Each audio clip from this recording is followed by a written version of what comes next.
कई लोग प्रोजेक्ट में सिनॉप्सिस कैसे बनाया जाए उसके लिए पूछ रहे थे। तो प्रोजेक्ट बनाने से पहले आपको सिनॉप्सिस भेजना पड़ता है। सिनॉप्सिस क्या होता है कि आप क्या क्या करने वाले हो प्रोजेक्ट में, उसके बारे में आपको बताया जाएगा। तो वो सब आपको बना करके आपको भेजना पड़ता है हेड ऑफिस। हेड ऑफिस वाले फिर आप अप्रूव करते हैं उस चीज़ को। अप्रूव करने के बाद फिर आप अपना शुरू कर सकते हो। प्रपोज़ल किस तरीके से फार्मूलेट किया जाता है उसके बारे में आज हम लोग जानेंगे। तो सबसे पहले हम लोग जान लेते हैं उसमें क्या क्या चीज़ें होती हैं, वो एक बार देख लेते हैं। तो इसका मैंने फ़ोटो क्लिक करके रखा हुआ, ये देखो। सबसे पहले जब आप प्रपोज़ल बनाओगे, सिनॉप्सिस प्रपोज़ल ये दोनों एक ही होता है। सबसे पहले उसमें टाइटल, कौन सा टॉपिक आपने चूज़ किया उसका टाइटल आपको लिखना है। फिर इंट्रोडक्शन आप लिखोगे, उसका इंट्रोडक्शन करीब 2 पेज का होना चाहिए, 1.5-2 पेज का होना चाहिए। फिर स्टेटमेंट ऑफ प्रॉब्लम में कि क्या प्रॉब्लम आपने देखा जो उस पर रिसर्च करना चाहते हो।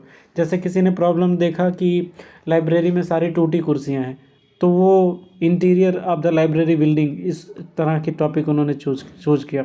फिर वो एक ने देखा कि लाइब्रेरी की सारी किताबें को दीमक खा गया, तो फिर उन्होंने स्टेटमेंट प्रॉब्लम में लिखा कि कंजर्वेशन एंड प्रिजर्वेशन नहीं हो पा रहा ठीक से। फिर उसके बाद कुछ जो आपने टॉपिक चूज़ किया उससे रिलेटेड कुछ आप लिटरेचर रिव्यू करोगे। तो 2 वेबसाइट्स हैं, एक शोधगंगा है, एक रिसर्च गेट है। वहाँ से लिटरेचर्स आप लोग डाउनलोड कर सकते हो, उसको रिव्यू करोगे, पढ़ोगे। रिव्यू करना मतलब पढ़ना अच्छे से। फिर उसके बाद उसका ऑब्जेक्टिव क्या लिखोगे कि आप जब पूरा रिसर्च कर लोगे तो फिर क्या होने वाला, फिर उसका स्कोप क्या होगा, हाइपोथेसिस क्या करने वाले हो आप, रिसर्च मेथोडोलॉजी क्या होगा आपका। जैसे आप क्वेश्चनायर करोगे, सर्वे करोगे, ये सारी चीज़ें इसमें आती है। लिमिटेशंस क्या होती है, अब एमलिस कर रहे हो तो पीएचडी वालों के जैसे तो पैसे वैसे मिल नहीं रहे कि किसी का जेआरएफ हो जाता है तो पैसे वैसे मिलते हैं।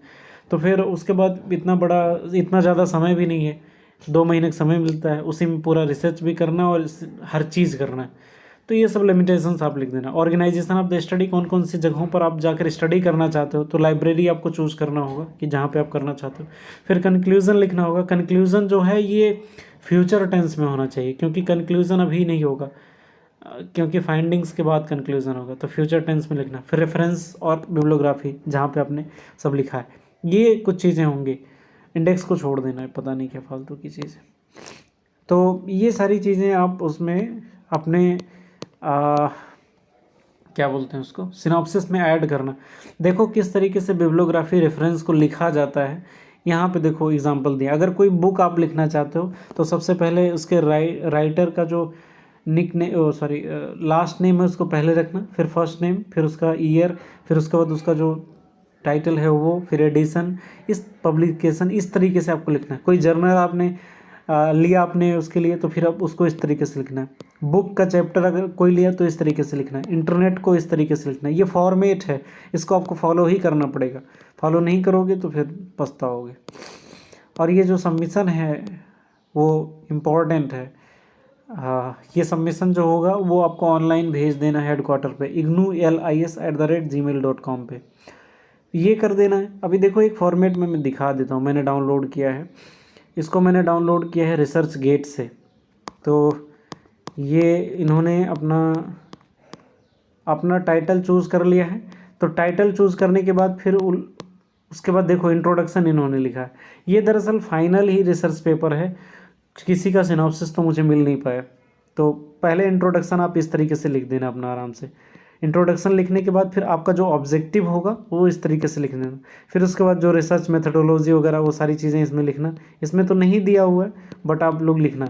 उसके बाद लास्ट में जब पूरा लिख लेना सारी चीज़ें, फिर इस तरीके से देखो रेफरेंसेस डाल करके इस तरीके से आपको लिखना होगा, इस तरीके से। तो ये सारी चीज़ें आएंगी। जो प्रॉब्लम्स आपने देखी लाइब्रेरी में, वो प्रॉब्लम आप स्टेटमेंट वगैरह में करना। इसको आप फ़ोटो स्क्रीनशॉट ले सकते हो, ये रहा। और मुझे लगता है कि सारी चीज़ें मैंने समझा दिया। हाइपोथेसिस में क्या होता है कि आपको एज्यूम करना पड़ता है। मान लो कि किसी ने ऐसा टॉपिक चूज़ किया है कि कोविड-19 के बाद ICT, what is the impact of ICT after COVID. तो इस तरीके से कोई टॉपिक चूज़ किया, तो हाइपोथेसिस आपको एक परिकल्पना करनी पड़ती है, सोचना पड़ता है कि कोविड-19 के बाद टेक्नोलॉजी बहुत ही ज़्यादा चेंज हो गया, ये आप सोच करके चल रहे हो। फिर जब आप रिसर्च कर लोगे तब आपका पता चलेगा क्या होगा। फिर उसके बाद ऑब्जेक्टिव में आपको लिख देना है कि आपने अगर कोविड-19 के बाद तो आप इसलिए आपका ऑब्जेक्टिव क्या है कि आप असेसमेंट करना चाहते हो आईसीटी का, ये सारी चीज़ें होंगी। फिर मैंने सारी चीज़ें मोस्टली बता ही दिया है।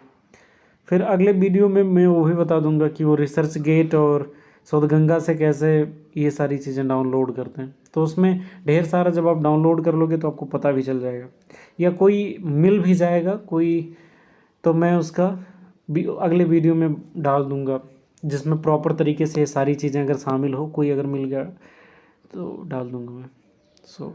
मुझे लगता है कि सारी बातें हो गई।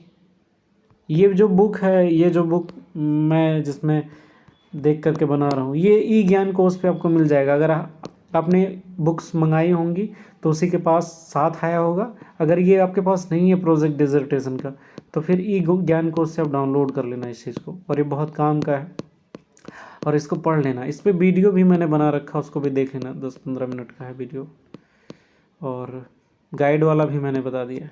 Thanks you.